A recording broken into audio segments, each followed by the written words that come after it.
¿Qué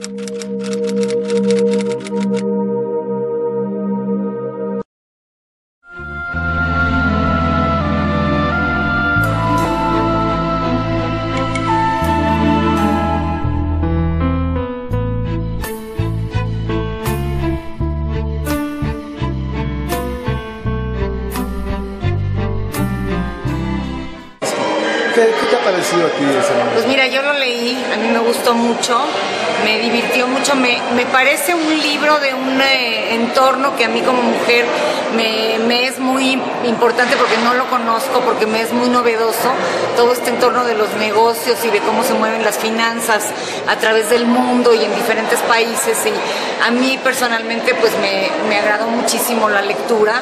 Siento que Salo, aparte de ser un gran profesional dentro de su área, puede llegar a ser un muy extraordinario escritor. Tiene todas las bases, ¿no? Como le digo, tienes toda la harina de dónde hacer galletas, ¿no? Y sí, me gusta mucho la forma en que presenta los personajes, me gusta mucho cómo va concluyendo cada una de sus historias, y realmente a mí personalmente sí me hubiera gustado que ahondara un poco más sobre los sentimientos de cada uno de los personajes, porque finalmente no puedes separar las finanzas o tu vida comercial o cómo te está yendo en el negocio con el resto de tu vida, ¿no? Y él lo hace como de una manera como muy rápida y podría haber ahondado un poco más, pero creo que es una excelente lectura, la verdad. A mí me llamó mucho la atención porque creo que es de estas obras que con el puro título, con 2 palabras, ya nos está dando como un mensaje de caos económico, emocional. No, y de aguas, ¿no? Porque es muy fácil, sobre todo para los jóvenes juniors, que de alguna manera todo les fue fácil, decir, bueno, yo invierto acá y le muevo por acá, y a la mera hora están perdiendo todo un esfuerzo de muchos años y a veces hasta fortunas familiares terribles, que fueron muy importantes. Entonces no es tan fácil, no se pueden arriesgar con tanta facilidad, tiene que tener cuidado la gente que invierte y la forma en que invierte. Además, el mundo es tan cambiante que realmente no sabemos hacia dónde dirigirnos y hay que tener mucha precaución. Yo creo que ese es el mensaje de Salo, ¿no? Tengan cuidado dónde ponen sus finanzas, cómo lo manejan, no necesariamente siempre les va a ir bien, y tengan cuidado. Lo más importante es que afortunadamente es ficción. Pues sí, es una ficción, pero es una ficción muy sacada de la realidad. Yo creo que sí. Yo creo que sí. Y que finalmente eso hacemos todos, ¿no? Todos los escritores, de alguna manera, tenemos una experiencia, pues le cambiamos el nombre, le cambiamos la fecha, los títulos, etcétera, pero finalmente es una experiencia personal que te lleva a escribirla, ¿no? Yo creo que todas las ficciones tienen que nacer de la realidad. Ni siquiera la ciencia ficción nace de la irrealidad, creo que todo es parte de la realidad. Así es, y bueno, tú lo acabas de decir muy bien, es parte de un todo. Así es. Oye, pues muchísimas gracias por esos puntos de vista. Ay, felicidades por tu novela y ojalá que pronto nos sorprendas con otra. Así, ojalá que pronto. Voy en la página 20, así que ténganme calma. Mucha suerte. Gracias. Bye. Salo, muchas gracias por esta entrevista. Tu tercera novela, por lo que sabemos, La Turbulencia. Dinos, ¿cómo, si con el puro nombre, tal vez me equivoco, pero da idea de que estamos hablando de cuestiones económicas, de cuestiones emocionales, financieras, económicas, o estoy muy lejos de la realidad? Estás en la realidad. Yo no conozco ninguna cuestión económica que no tenga un efecto emocional en familias, en la persona, en la vida, y bueno, económica y política, porque también lo político, lo económico, lo social se ligan mucho a lo familiar. En este caso sí hay mucha turbulencia, pero empieza y termina la novela con la turbulencia de seres humanos que por su ambición y por su soberbia terminan siendo golpeados, y esa es la situación. Oye, Salo, sabemos que tú tienes tu profesión, que es ser consultor, asesor, etc. ¿Qué tanto o cómo se ha imbrincado, cómo se ha entretejido esta vena con la vena literaria? Bueno, antes que nada, tengo que decirle a todo el mundo que lea mi novela que no tiene nada que ver mi vida profesional de consultor de empresas familiares con la realidad de estas novelas. Sí existe un poquito de autobiografía en el caso de uno de los tres personajes, pero si no quieres que me cuelguen mis asesorados, amigos y todo, no pongo para nada el tema de cualquiera de ellos en mi novela. No, eso se entiende, pero quiero decir... Sí, soy totalmente confesor de ellos y como los confesores de ahí no salen. Claro, y el 100% confiabilidad, etcétera, pero lo que quiero decir es que hay dos esferas que de alguna manera se tocan en la literatura. Bueno, claro, no puedes estar ajeno. Como digo, en la semblanza de mi vida, somos, mi esposa y yo, caímos exactamente uno para el otro, somos unos viajeros incansables. Entonces, yo he vivido fuera de México en varias ocasiones, por meses o por años. Entonces no era menos posible que no pusiera algunos de los lugares donde he vivido o donde he viajado como parte de la novela. Entonces sí entran las partes, las vivencias, sí entran las partes de lugares que me gustan o que no me gustan como parte de la novela. Hablo de lugares reales y seres semirreales, vamos a dejarlos así. Claro. Oye, cuéntanos un poquito cómo ha sido tu proceso. Es decir, me imagino que en el proceso literario, ¿qué tanto has tenido que cambiar de una cuestión más estricta cuando escribes tus cuestiones profesionales a una cuestión literaria? Eso es interesante. Quiero volverles a decir a aquellos que les gusta la escritura que yo no escribía nada hasta que cumplí 40 años. Es decir, yo a los 40 años es cuando me descubrí o me descubrieron una vena de escribir. Primero artículos, luego libros y finalmente novelas. Y como tú sabes, porque me conoces bien, Enrique, llevo 10 años aprendiendo a escribir en talleres literarios, ya cuando llevaba como 10 libros publicados, claro, y cientos de artículos periodísticos. Creo que eso se nace, pero si puedo decir algunas recomendaciones o situaciones interesantes, es que toda lo que yo escribo, el arte de escribir, mi manera de escribir, proviene de muchos años, desde mi infancia, de 3 años en adelante, de una enfermedad llamada polio, la cual mi mamá, en vez de conmiserarse y sentir toda clase de lástima, a los 3 años, en vez de hacer eso, me enseñó a escribir, a leer. Y yo llevo leyendo más de 60 años. Y sabes que de la lectura a la escritura hay un solo paso, y ese paso ya lo di hace casi 30 años y no lo he soltado. Entonces, el proceso es, deja la mente volar. De veras es interesante cuando haces ejercicios de literatura, lo hacemos en el taller, cómo sale solito una serie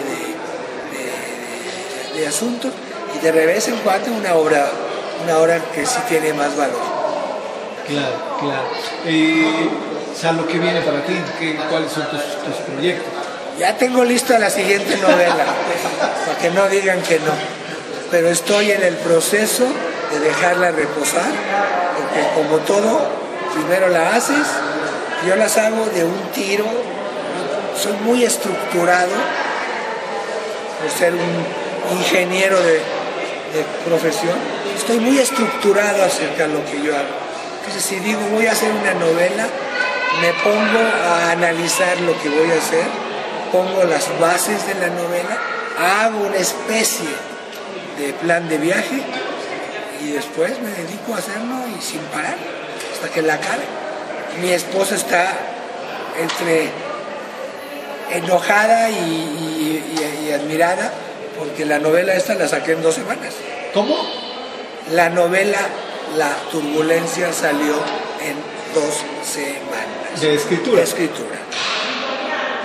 Así la dejé. Bueno, y ¿Cuántas después, horas? ¿Cuántas horas? no te sé decir, 3, 4, 5 horas diarias. Pero la saco y después la reviso. Y a veces soy demasiado tajante. Digo, ahí ya acabó la novela y a ver qué hacen. Oye, pues te auguramos mucho éxito y Gracias. ya estamos esperando la otra. Muchas felicidades. Estamos contentos y muchas gracias por la entrevista. Un placer. Gracias. Amén. Turbulencia, te deseamos todo el éxito.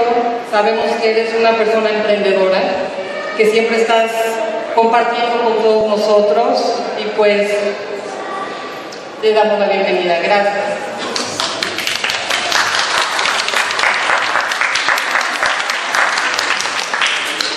Bueno, antes que nada, gracias a todas las y los asistentes.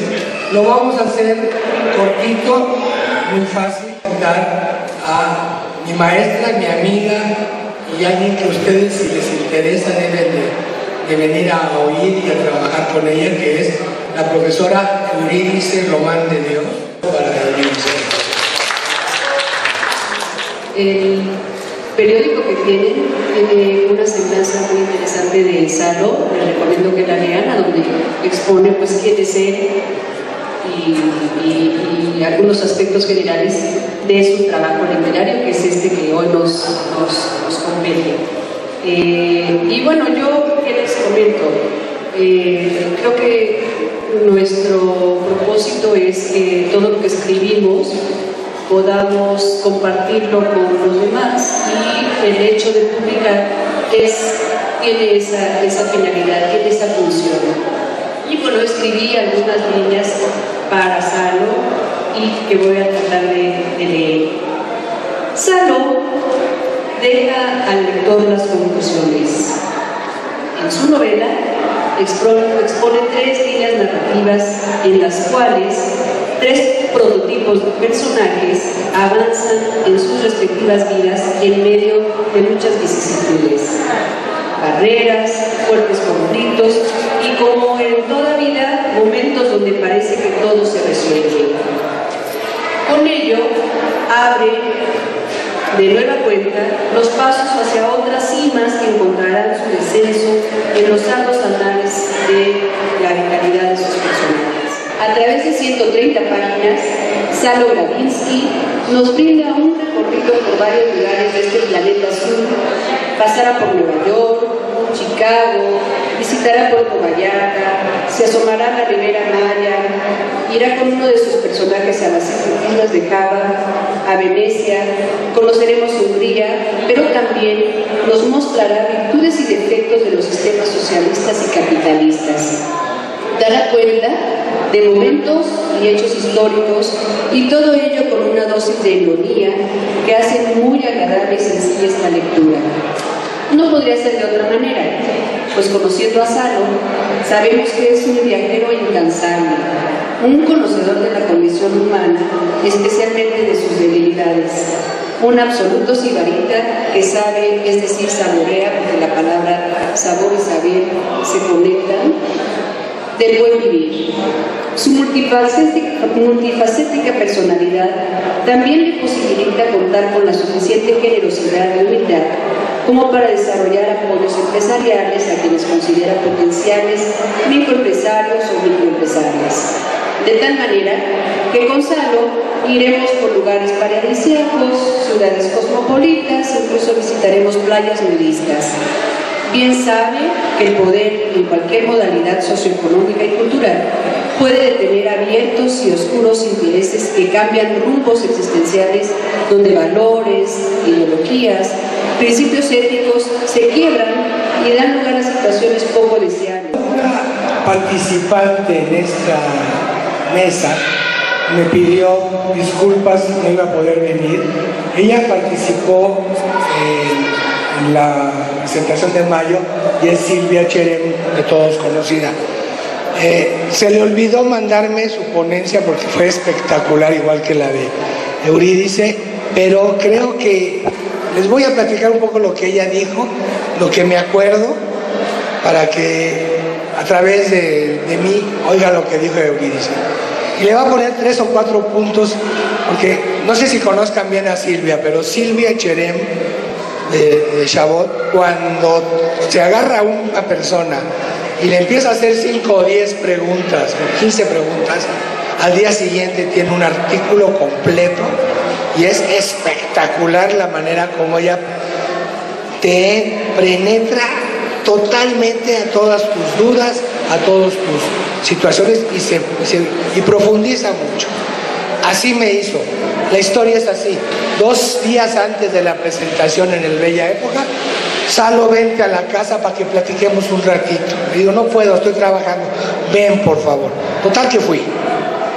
Un ratito fue 2 horas. Me sacó todas, como dicen en yiddish, las kishkes, es decir, todas las tripas de mi vida, pero así de una manera simpática, yo no pensaba que tenía tanto. Y la presentación, les puedo decir que fue memorable. Gina, mi esposa, la tiene, no la trajimos. Pero 3 o 4 puntos que ella tomó que a mí me parecen indispensables. ¿Por qué escribo? ¿Por qué me gusta escribir? La sencilla razón es que para escribir, primero uno tiene que leer. Si uno no lee, no va a poder nunca escribir porque no tiene el hábito de entender, de leer, de gozar, de sufrir a otras personas que escriben. Entonces, y así empecé a escribir.